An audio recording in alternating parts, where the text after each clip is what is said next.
Hello បានថ្ងៃនេះទុំរហូតលហុង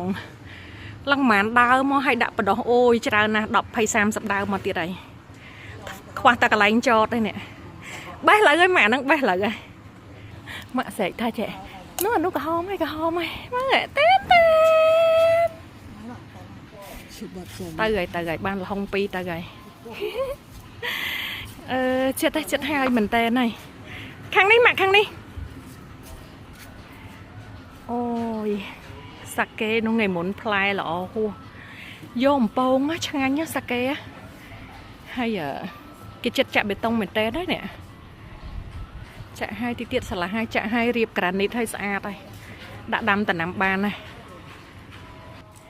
នេះជាងកំពុងរៀបជាងខាងនេះហើយរៀបលបងជាងខាងនោះរួចឲ្យចាក់បេតុងក្រោយហើយការងារក្នុងផ្ទះនិយាយទៅហើយច្រើនណាស់ហើយចង់80%ជាងភាគរយហើយឡើយចាំចក្រានហើយនឹងចាំរនាំងដែកនេះជុំវិញផ្ទះជុំវិញប្រួចចិត្តហើយអូយបងឲ្យតែហើយនេះឲ្យអាងហែទឹកនេះទីទៀតគេបានគេថែឥឡូវគេអត់ទាន់ថែណា